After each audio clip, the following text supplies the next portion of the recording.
we meet at a very interesting and fraught time in the history of the country and the court. And just to set everyone's kind of mind at ease, this is a conversation among friends. I want to tell the audience something that I've said recently about the court as a whole, because I consider not only you individually, my friends, I try to be a friend of the court, and amicus curiae in fancy Latin.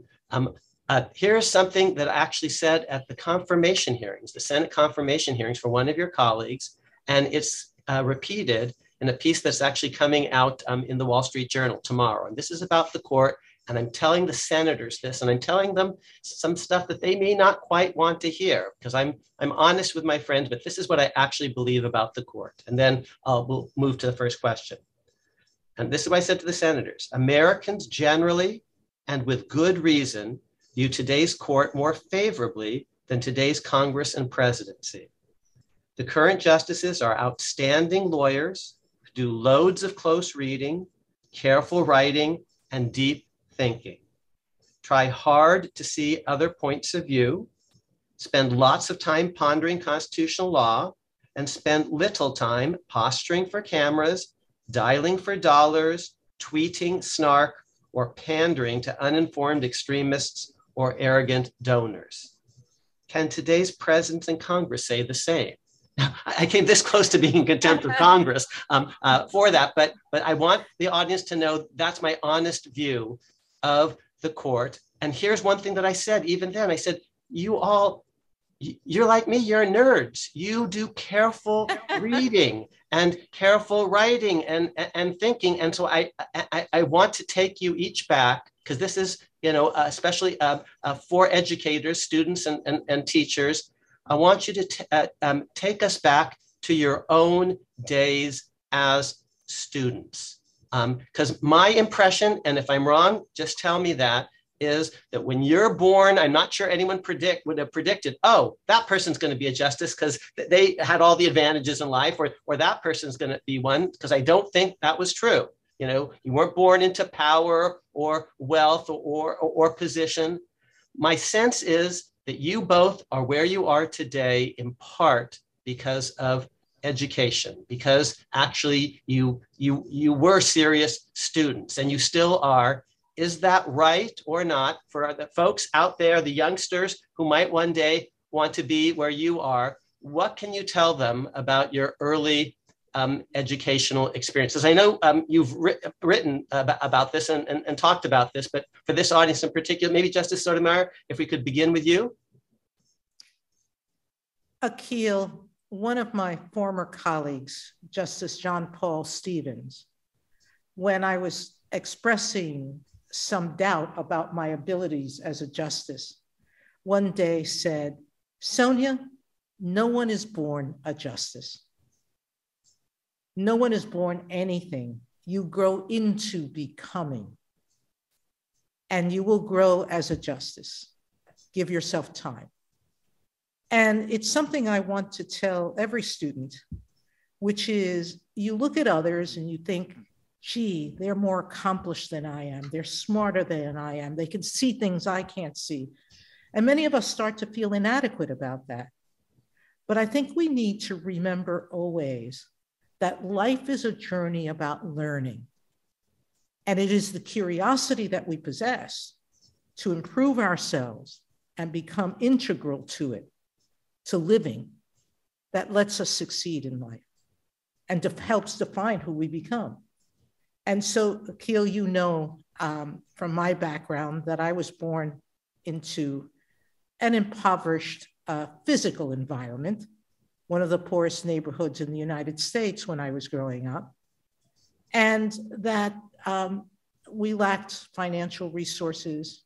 I learned Spanish before I learned English. I've had other life situations. I was diagnosed with juvenile diabetes since I was 7 years old. And yet none of those challenges have stopped me reaching where I have. And I attributed all of it to my education. And every part of it helped me grow as a human being and to become what I've become. And it's the same opportunity every child out there has. And I just want them to encourage them to remember, learning should be fun. It should be learning about who you can become and how to get there. And so, yes, education has been paramount for me. Thank you. Justice Barrett, same question. And also, if you're willing not just to talk about your own education experiences, but maybe those of your children, and how and what you tell them. I'll never forget one moment when Justice Sotomayor met my kids, one of my daughters in particular, and she actually, autographed a little photograph, but she actually wrote a line to my daughter about working hard in school. And my daughter she has that up in her wall. That means a lot to me as a parent. So if you want to talk not just about your own personal experiences, but your experiences as a parent, we'd love to hear them. Sure. I mean, so like Justice Sotomayor, education was very important to my upbringing and where I am now. And I think it was because, and this would be for the educators listening to this, it was because early on, I mean, I can remember in first grade, my teacher taking me aside and giving me extra work to do. And I think it's important to set a tone of curiosity and love for learning and to encourage students. And I watched what happened to some of my siblings or some of my friends who maybe weren't encouraged early on. I think it took a little bit longer for them to feel like they could be good students, like they could grow, to have the light, the fire of curiosity in them. And so I think it was the interest that my teachers took in me from a very young age that really helped. When I was in third grade, my teacher set aside books that she thought that I and a couple of the other students would like. And, she had the whole Nancy Drew series in the back. And then she would throw in history and biography and things that would be more challenging. And that was really important to my self-conception as well as to my growing knowledge base. It didn't just help me learn things, but it also made me feel like I could do it. And I think that teachers who take that time, as you know, Professor Amar, I also spent time as a law professor. And I find even as you are teaching students when they're older, even in professional school, the encouragement is so important because like Justice Sotomayor, we all have self-doubts. I had them. And I certainly found in my own classroom that I think people assume, and I suspect, Professor Amar, that you witnessed the same phenomenon, that the person who talks the most may think that he or she knows the most, and that is rarely true. And the quieter students would sometimes come and say, I just feel like I'm so lost because so-and-so seems to know all the answers. And I think students need to be encouraged, even at the professional level, like, no, just don't assume because someone takes up most of the oxygen that they have something to say. I know for my own children, I try to do the same thing. We try to help, when we encourage them outside of school, when we select schools, we really put a premium on education. COVID was an interesting experience in that regard because like so many parents across America, we wound up homeschooling. So we had mom and dad school and we would supplement what the children were sent home with because of course the schools were scrambling to figure out how to do an online curriculum. And actually that was really fun. I mean, we were able to supplement with some civics education as well. We got to choose other books for our children to read. And so I think as a parent, being involved in my children's education has been an important way of encouraging them. Great. I'll share one quick story since you talked about people who yak in class. And by the end of law school, I plead guilty. But when I took constitutional law, which is my passion now, it's what I do every single day, I spoke once all semester. The class began in September. It was in mid-November when I was called on. It was a single sentence. It was utterly garbled and unintelligible. And I was so embarrassed afterward. That was what I did in constitutional law. So I'm glad you're actually encouraging folks who might not actually, and I thought everyone else, just what you both said, knew a lot more than I do, and I did. And so it's so interesting. This is unrehearsed, but we're recounting somewhat similar experiences. Now I want to move from education generally to something a little bit closer, maybe to the court, civics education in particular. Do you have thoughts about your own experiences in civics education, either as a student or a parent or a teacher, a professor? That is such a big question. I'm not quite sure where to start with it. Maybe I'll start, Amy, with trying to define civics, because I think that's a starting point for the talk, okay?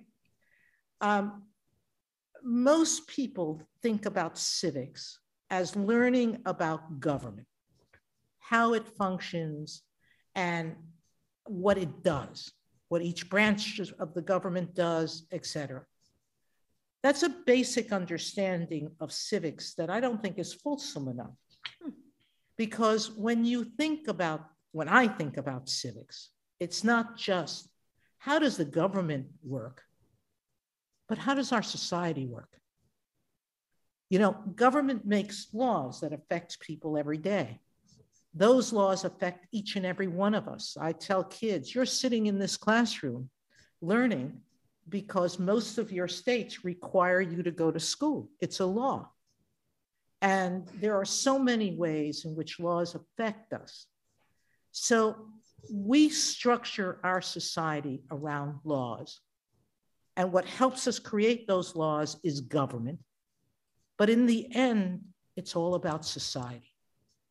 It's the society we as individuals choose to build and create.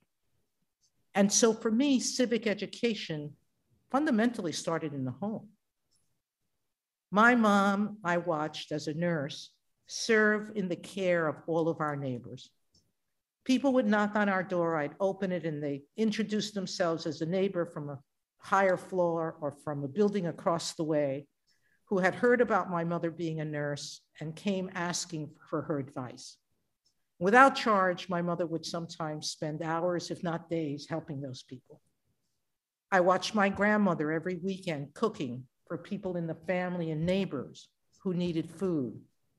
I watched my aunt, who was the poorest member of our family, who struggled to make a living, who every envelope seeking financial help from a charity got a quarter or 50 cents from her.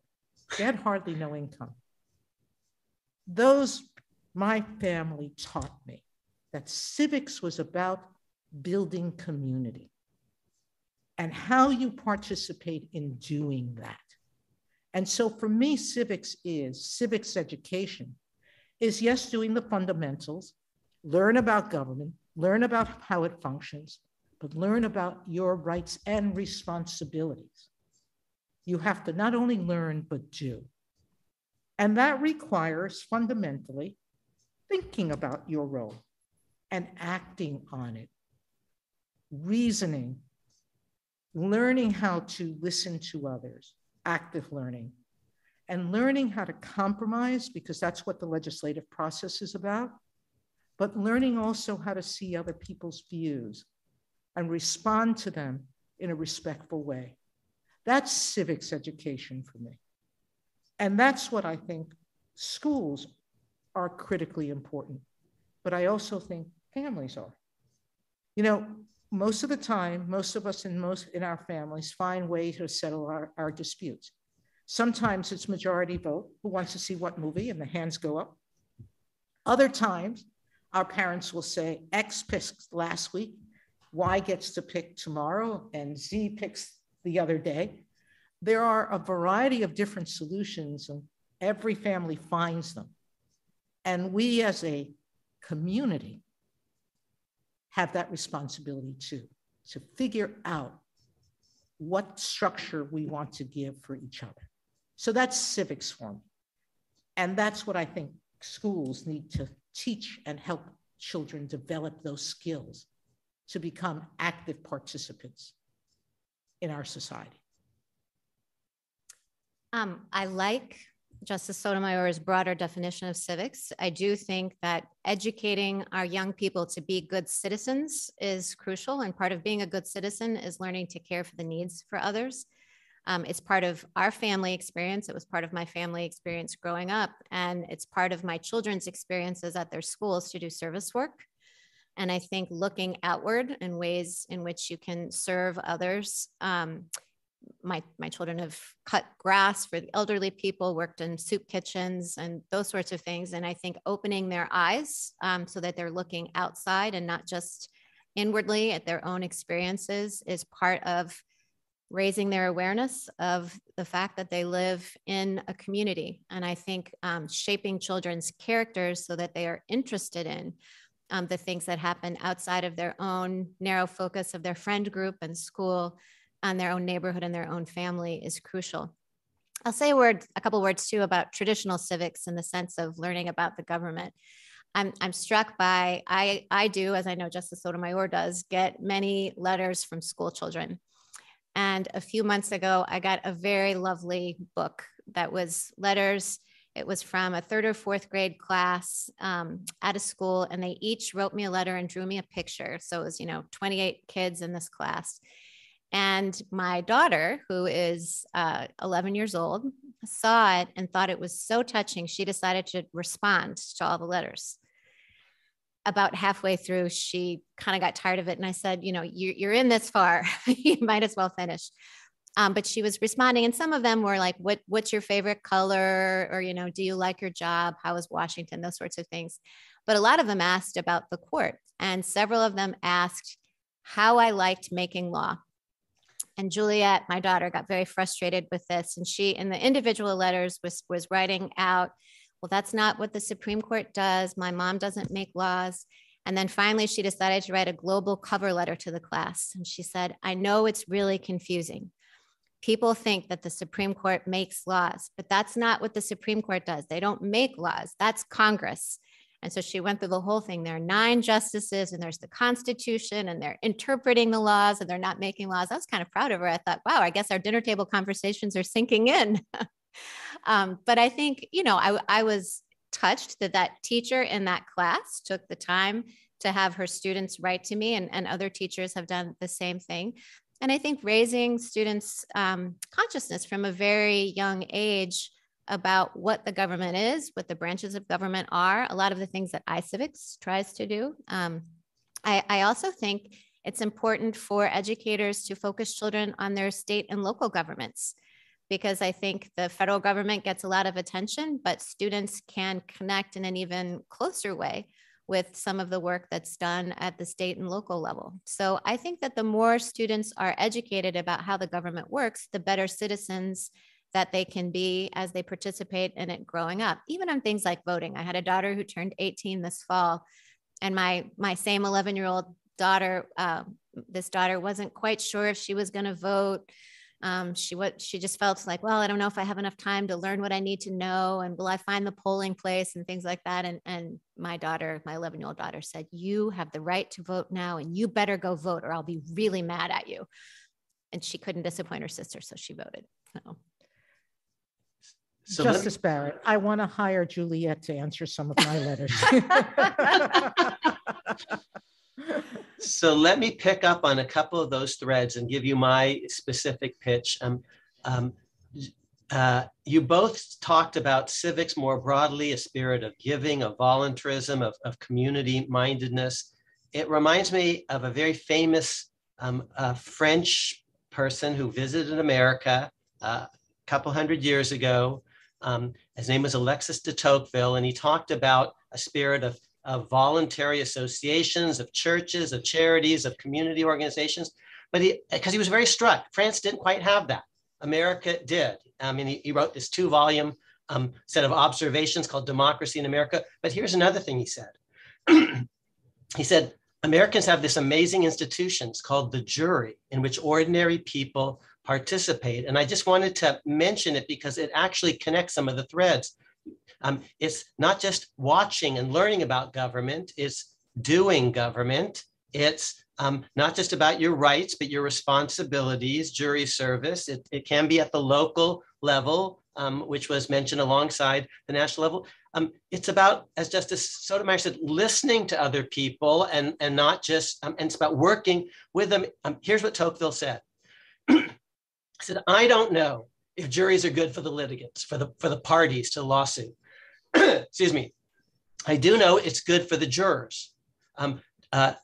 Juries are a free public school, ever open, teaching Americans about their rights and responsibilities. Now, here's why I mention it, because for civics, for me, when I was in middle school and high school, we actually did mock juries. We learned actually how to do government, how to speak, but also how to listen to each other, how to work together collectively.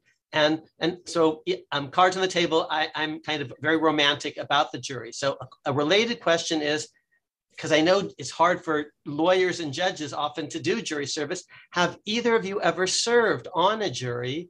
Has anyone in your family actually served on a jury? And what, if any, presided, of course, Justice Sotomayor was a trial judge for many years, presided over a jury.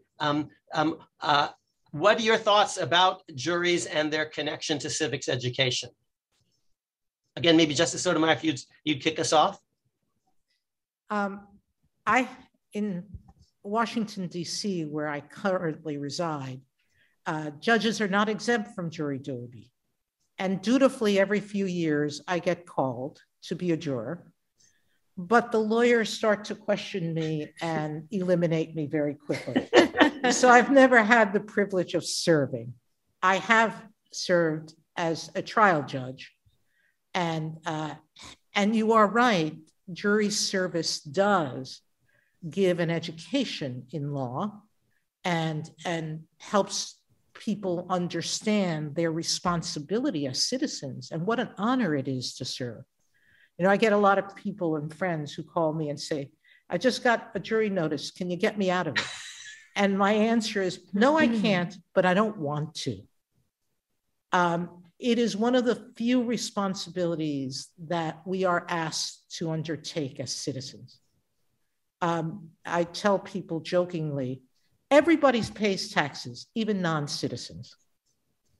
And even people serve in the military who are non-citizens, but only citizens serve on juries.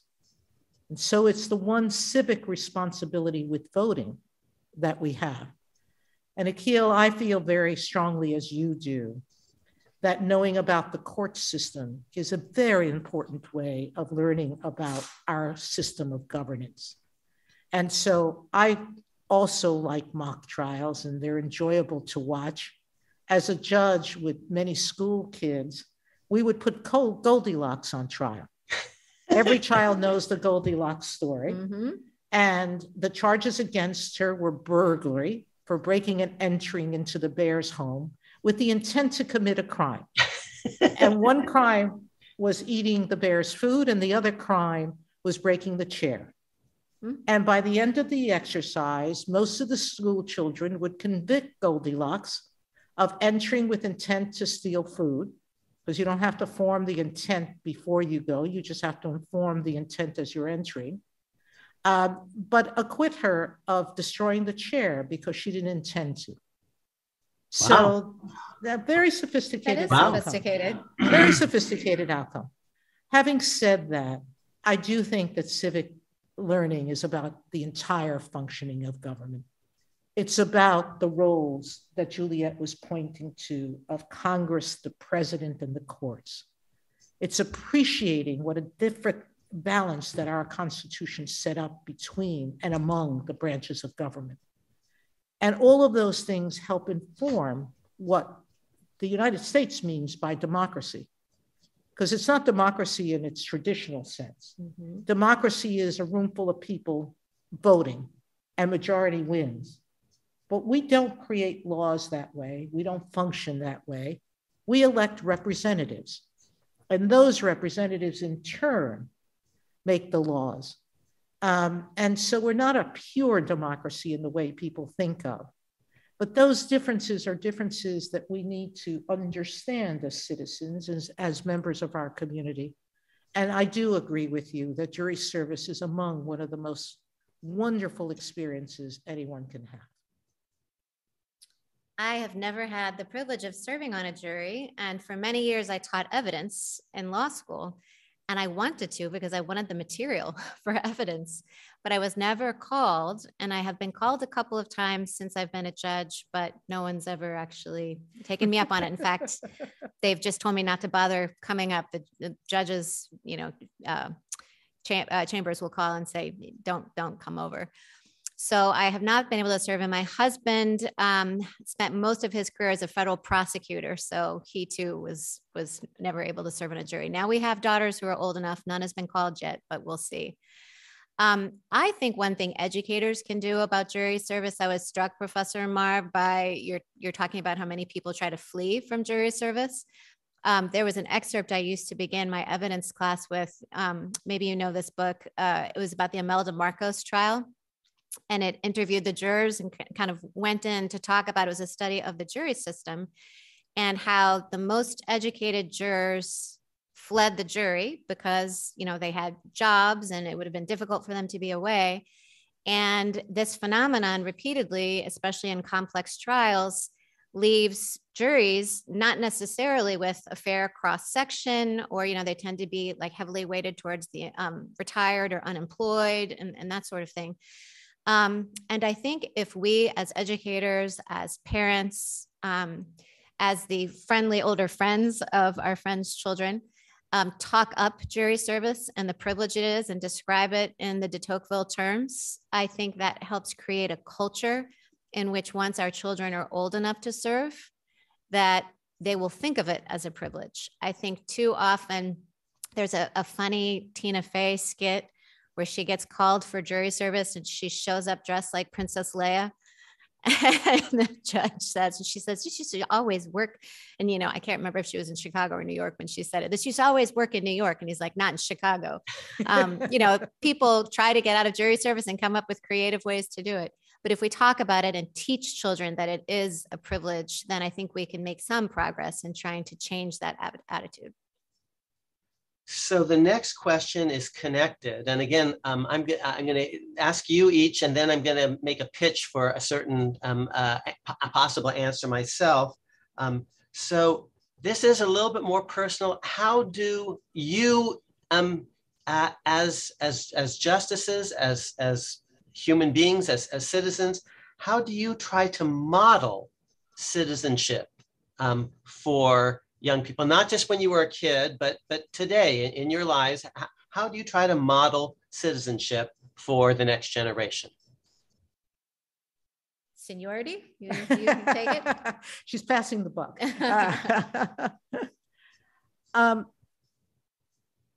A paying job, and that's the job I have. I love it. It pays me. I have responsibilities to that job, and I do them. But I truly believe that the greatest model of citizenship is not the work you do for pay, but it's the work that you elect to do for free. It's that volunteering to be a citizen and to be a good citizen. For me, as a judge, I'm restricted in the political activities that I can do. Our rules of ethics don't permit us to get involved in politics or to lobby for legislative changes or do things or speak out on public issues that the larger community is looking at. And I decided when I became a judge, and particularly when I became a justice, that I could model citizenship by being a good citizen and going out and working on civics issues. And so I belong on the board of directors of an organization that was started by another colleague, former colleague, Sandra Day O'Connor. Justice O'Connor, when she retired, realized that civic education had diminished greatly in the United States. We spend 5 cents on civics education as opposed to $50 on STEM education. That's a huge, huge difference.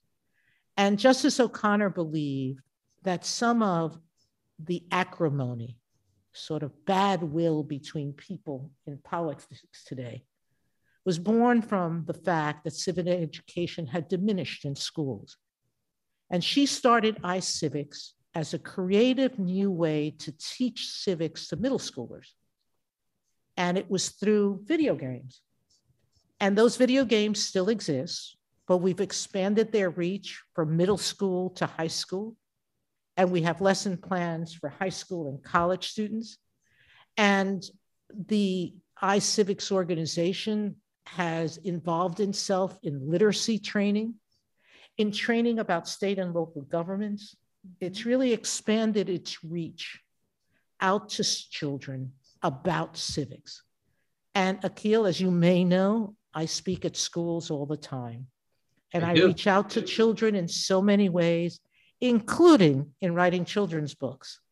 And that's my way of modeling citizenship. My most recent book, Just Help, How to Build a Better World, is about civic participation. But the point is that as people, you don't have to be a justice. As people, you can be yourself, as long as you're finding ways to better the world. And the choice can be yours, and it can be very personal. Some people get involved in politics and in organizing voting drives and getting people out to the polls.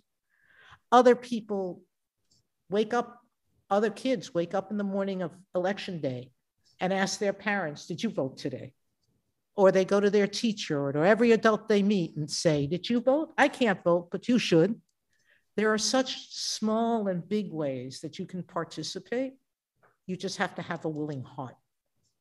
And so I charge myself with trying to inspire kids to have that willing heart, to want to do more.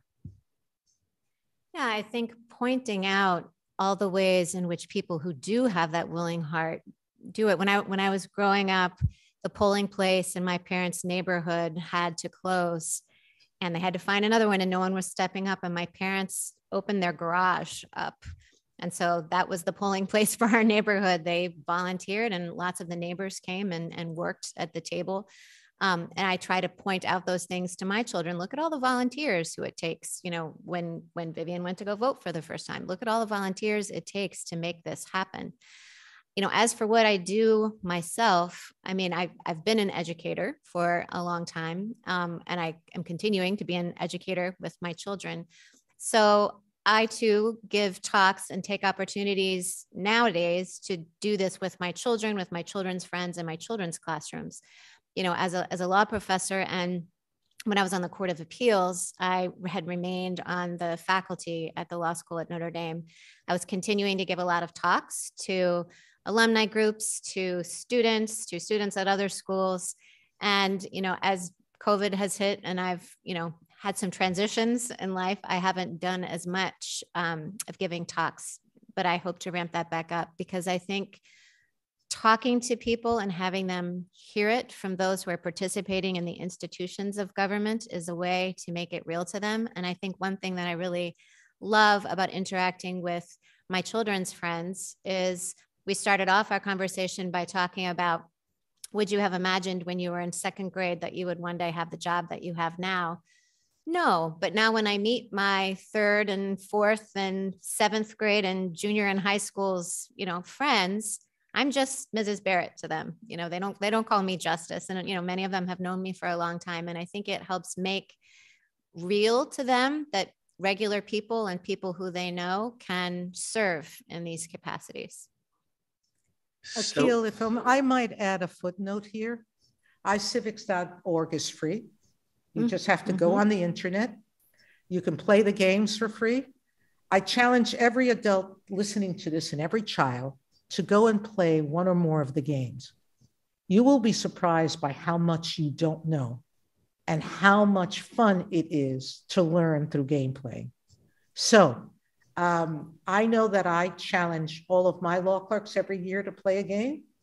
They claim they score very high, but I haven't actually checked that. You should start doing that for clerkship interviews. Actually, that's not a bad idea.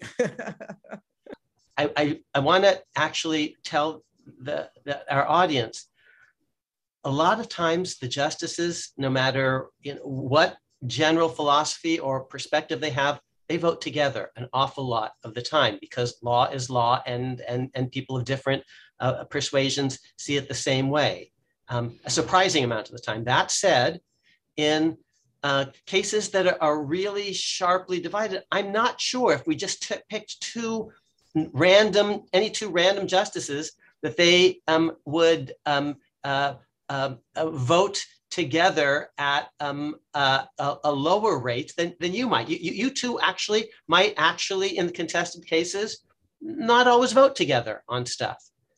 But here's the amazing thing. You're here both together at this event. I want our audience to understand how rare it is to have any time a justice, take time out of her or his schedule to do something like this, because this is civics education right now. What we're talking about civics is actually civics education, talking about civics education, but you're doing it together. And my shout out is thank you for that. I want to ask you, how many times have you done this, just you two, together? And assuming that the rest of the interview goes pretty well, my pitch is, would you actually do it again? Not just for this organization, but for others. Because I think it's really great if you're talking about modeling civics education, people seeing the two of you together. It's special. I've spent time with each one of you individually, but this is really special. And so have you done this before? And, are you willing to do it again? It's our first, but I'd be happy to do it again. Oh, gosh, yes. I don't think we like each other. Yeah. And I think Justice Barrett doesn't realize that I'll get her involved in something once. Don't worry. No, Akhil, maybe I'll start by saying, I am sure that there have been moments where every parent has said to their child, I don't like what you did. There's something that the child did that was wrong. And most children understand that the parent is not saying, I don't like you. They're not saying that. They're saying, you took an act I disagree with, that I dislike. I think one of the wonders of being on the Supreme Court is my knowing that every single one of my colleagues is equally passionate about the Constitution, our system of government, and getting it right as I am. We may disagree on how to get there, and we often do, but that doesn't mean that I look at them and say, you're bad people. I accept that it is a difference of opinion. I'm going to work very hard to try to convince them to look at it my way and to correct their wrong. Ditto. No, we work hard at that. But fundamentally, I understand they're good people. And if you approach everyone that you have a disagreement with that fundamental understanding that people are people, they have families they love, they have children they love, they have people who depend on them, they have values that are similar on so many fundamental things. And our disagreements on political issues and important constitutional issues doesn't diminish the value of who Justice Amy Barrett is, in my mind, or to me. And so, no, I would never hesitate in having more conversations with any of my colleagues. I think many know, because Justice Gorsuch, who also, he and I don't always agree, we do a lot of our civic outreach together. He's been here longer. And Justice Barrett came during COVID, so I haven't had a chance to drag her into more, but we'll find a way to. Yes, no, I've been on the court a short time. I will echo what Justice Sotomayor said. I mean, I think that the court seems like a very impersonal institution for those outside of it. And they look at what the court does and they don't see us as people. They see, the results of cases with which they may agree or disagree. One of the wonderful things about working in this institution is that it's very small. It's only 9 of us. And so it's not even like, the Senate with 100. It's small. And, as it's often joked, this is like a marriage. I mean, we have life tenure. So, we get along. And that means that you're not going to rupture relationships with people that you will be spending your career with. We have genuine affection for each other. I have genuine affection for all of my colleagues. We treat each other with respect. We shake hands when we walk in the room for a conference. We have lunch together. And I think it's very important to assume the best and to see people as people, to see, to know about their personal lives, to know about their families or their interests or, where they went on vacation, what they're reading, to really see us as more than our agreements or disagreements. And I think that's something that everybody can translate. It's something I work on in my personal life as well. I mean, to always see past opinions and disagreements, because people are the most important. People are really are the root. That's really what's most important. And I think we do a pretty good job of that here. And one thing I'll throw out is, it's true that Justice Sotomayor and I disagree sometimes, agree sometimes, disagree sometimes. She talked about working to persuade each other. I just want the audience to know sometimes we do. Justice Sotomayor has persuaded me. We do try to work together behind the scenes, and we don't go in and have our minds made up and locked in. We work together a lot, and we talk, and we do change our minds. So since you mentioned handshaking, and America's so divided now and polarized, even issues of handshaking or anything can start to actually divide people. I never clerked as one of you did, and obviously never been on the court as both of you are, but I've been told that it's actually, there's a very special way in which the handshaking occurs, that every pair of justices actually sort of shakes hands. Is that true? Are there other things that the court does that could maybe be replicated, rhythms or traditions or practices that maybe could work even outside the Supreme Court to try to bring Americans together more than we are today? Well, handshaking is not unimportant because it does force you to look at the person. Mm-hmm. And when you shake someone's hand, if you look at their eyes, I think it brings you down to a human element. Justice Barrett also mentioned our traditional lunches.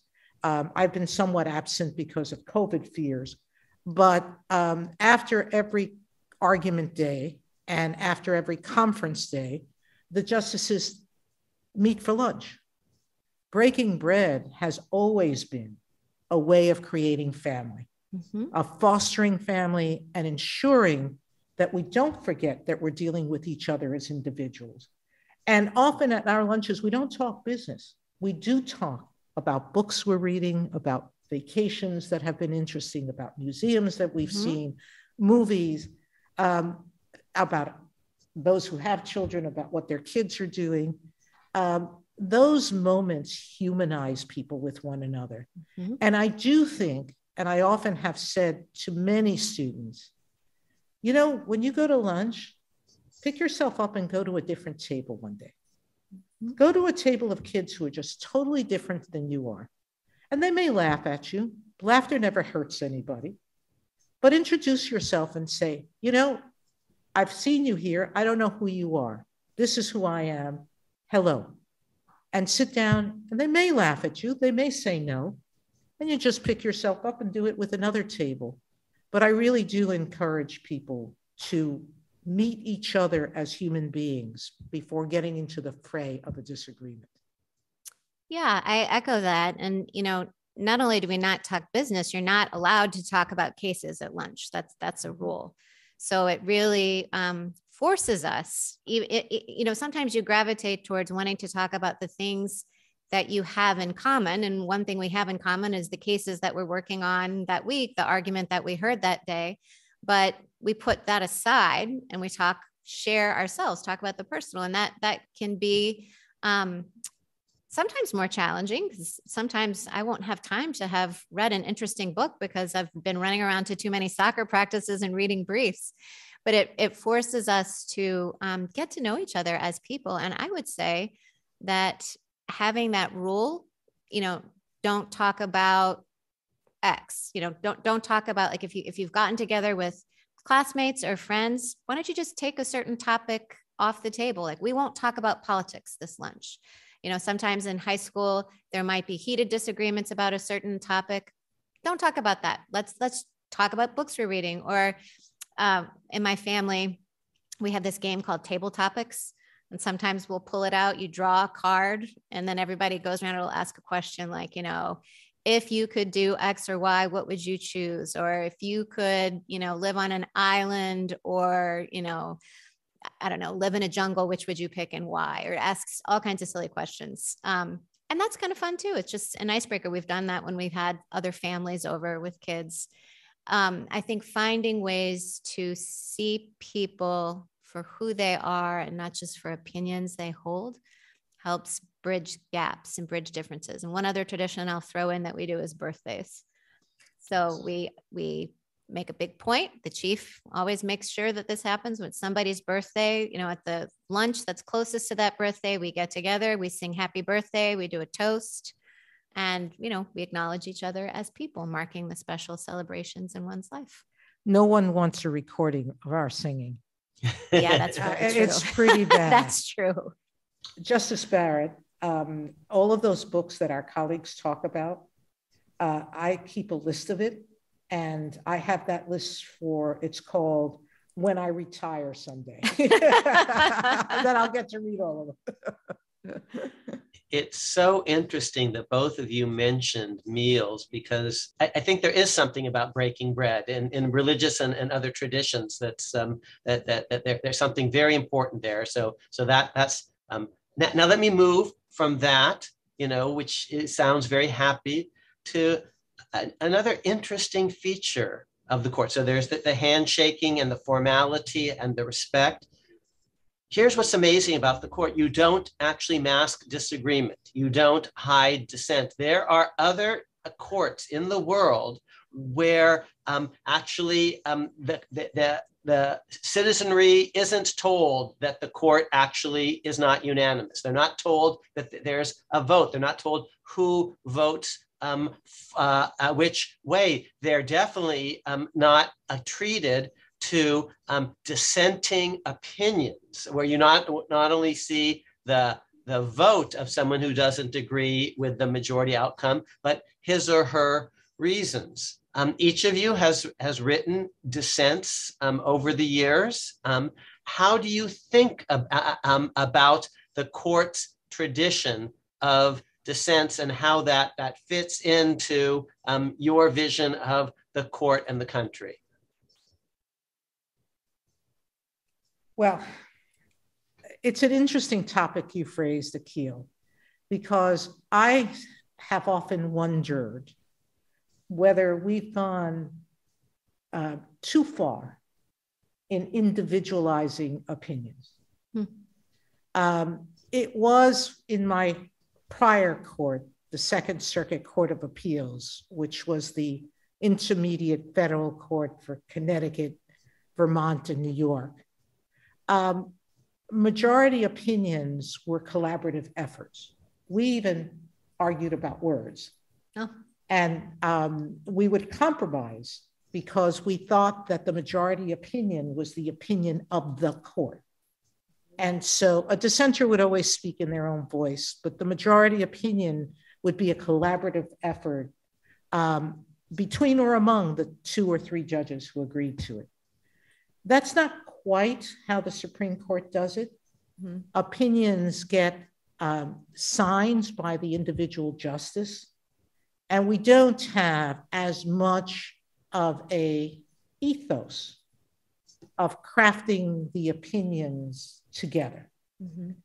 Other countries do. You just mentioned many countries don't permit dissenting opinions to be published. Even in some countries where they do permit dissenting opinions, they won't identify who wrote the majority or who wrote the dissent. Mm-hmm. And I think there might be some value to that because it forces you not to look at the individual, but to look at the court and what the court is saying and what a different view of the issue is looking at. And so I think we're too far gone as a nation in this process for us to really be thinking of changing it in such a fundamental way as to do away with dissents. Because dissents have a value, and the value is in presenting the other side. And for those issues where Congress or the people can make changes if they don't like our decision, they have a right to think of the other arguments and to decide whether they want to make those changes or not. So I think they have a value that we can't take away or shouldn't think about taking away. Well, and the court has well, as you well know, Professor Amar, I mean, the court has done different things over time, from in the beginning, each, having seriatim opinions where there wasn't an opinion for the court until John Marshall started that practice. And, it was not uncommon over the court's history for someone to simply record their dissent, but not write an opinion explaining it. And our practice now is to be, have an opinion for the court where there's a lot of deference given to the author. We don't really make stylistic type changes, lots of deference to the author's choice of words, but, lots of concurrences, lots of separate opinions, and dissenting opinions. And I think, like Justice Sotomayor, that it's good for people to see what the other side is. I mean, I think it would be a little bit of a cop-out to simply say Justice Barrett dissents without any explanation for why. So I think it's good for the citizenry to have more knowledge and to see if I really feel strongly enough that I think something has gone awry, to say so. I think that for me, as when I was on the Court of Appeals, I served in the Seventh Circuit, which is Indiana, Illinois, and Wisconsin. Then and now on the Supreme Court, I think for me, it's about tone. I think dissenting opinions and concurring opinions can serve a very valuable function in educating the law students who read them. Justice Scalia, for whom I clerked, was an excellent writer, and his dissents would make it into the case books, and they would be a way of teaching law students, when they could see, each side of an issue, teaching them how to think about constitutional law. So I think separate opinions and dissents can serve that function of education. Sometimes people hope their dissents will become majorities, and so they plant seeds. But for me, it's about tone, because I think one of the important things about the court is that it is a collegial institution. And I think showing how we can disagree on the issues and on the merits without being nasty is one of the tributes to the way that we do our business. And so to the extent that we can, maintain a tone that's really talking about the issues and having it be on the merits, which is our practice, I think that in itself shows it has an educative function about civics. So we're coming close to the end of our allotted time, alas, but so I just want to talk about some very small little topics and get your general ideas on small little things like democracy and the rule of law, and what these things actually mean to you and why people should care about them. What are they, and are they in tension with each other? How do we preserve them if you think they're worth preserving? What's the essence of democracy? What does it mean, the rule of law?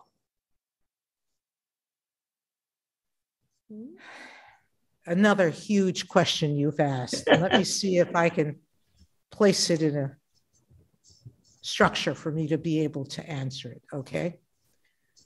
I started my conversation in defining civics as something broader than just the rules of government. It's the rules of community. That's what democracy is about. It's people working together to live together.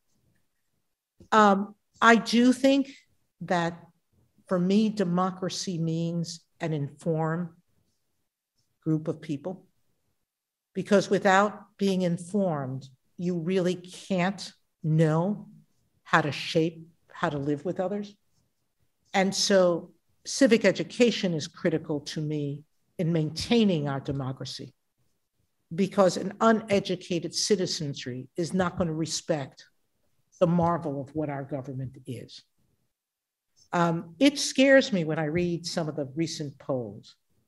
One poll said that 18% of Americans agreed with the sentiment that army rule was a good thing. We are the longest lasting constitutional democracy in history. And for 18% of Americans to say that is frightening. When you have 43% of Americans saying that the Constitution is irrelevant today, that does provide a stab to my heart. That 24% of Americans can't name one right secured by the Constitution. Well, how are we going to maintain our union and make it more perfect if people aren't educated? And that education, as I stated before, is not just the learning, but it's the doing. But it's also today critically important that we have media literacy, not tech savvy. Most young people know how to operate computers, but most people are not paying attention to becoming media literate. It is said that 73% of the tweets that go out are filled with fake information, and that more than half of young people admit that tweets they pass on contain falsehoods. Why we are not teaching media literacy as part of civic education, I don't really understand with those statistics. There is a refrain that I've heard: stop, think, check.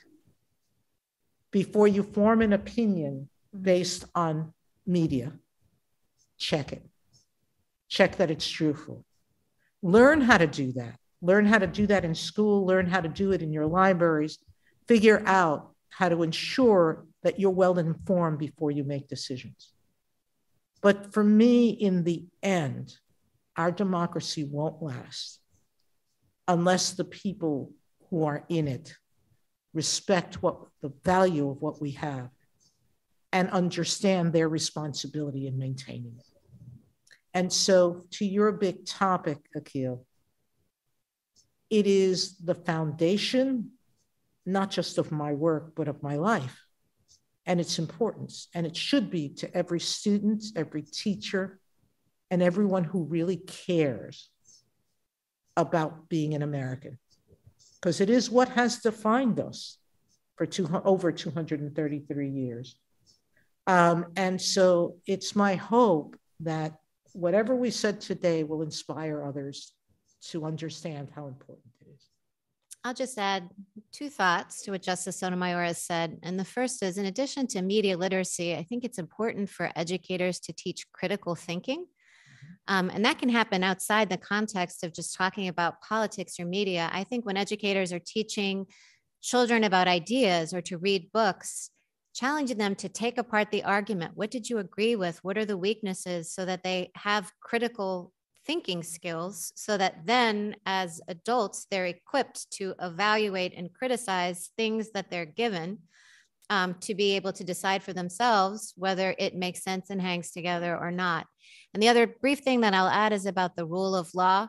I think that the Constitution has lasted because people have recognized its importance, but I think people have to know about the Constitution and see the importance of the rule of law. I had a student from a South American country who was talking about how the leader who was in power was really more of a dictator, had put in new roads.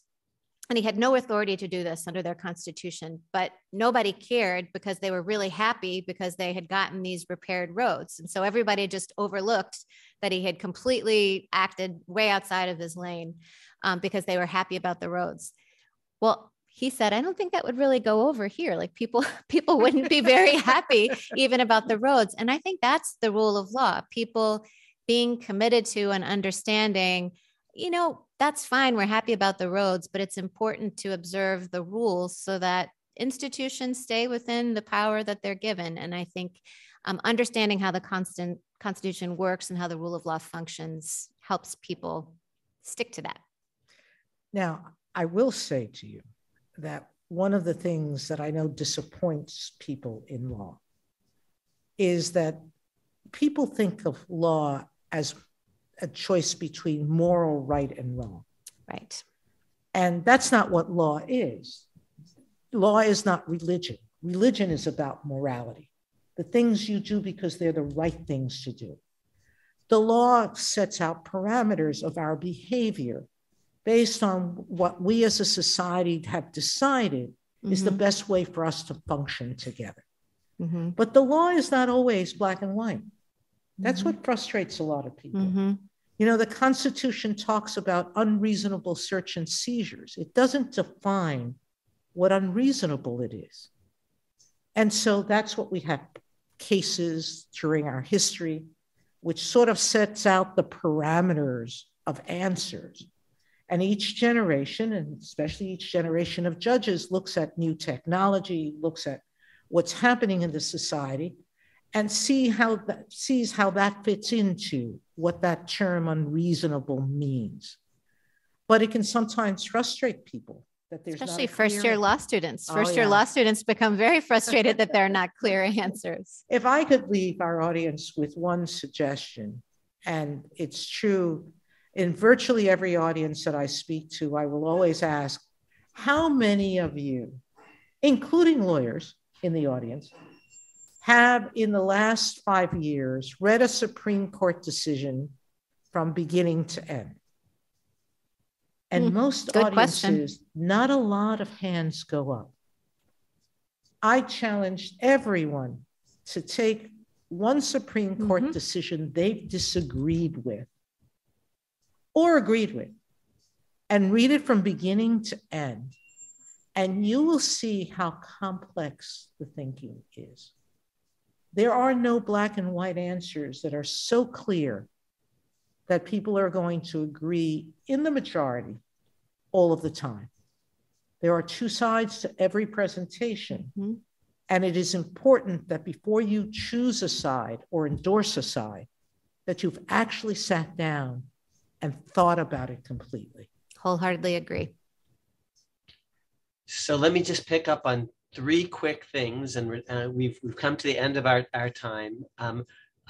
Since I just can't resist, since one of my favorite amendments, you know, I love them all, but the 4th Amendment was invoked, and the idea of unreasonable searches and seizures, just reminding folks that at the founding especially, judges played an important role, but juries did as well in defining what was reasonable or unreasonable in this community or that one. And they still do play a role under the watchful supervision and guidance of a thoughtful federal trial judge. But just couldn't resist putting in one last plug for the jury and their role in governance. But I began our conversation by talking about how I honestly consider myself a friend of each of yours and a friend of the court. And I just want our audience to understand just how extraordinary this is. This is the first time, apparently, you've told me, that you two, as justices, have done an event together, a live event together. The 3rd female justice in the history of the United States and the 5th female justice in the history of the United States getting together for the first time. And I just want to say this was great. We are so grateful to you, and we very much hope that you will do this again and again and again, because I think it's been a wonderful experience, and I'm very, very grateful to you both on behalf of our audience. Thank you for moderating. Thank you. And say hello to your daughters again. I will.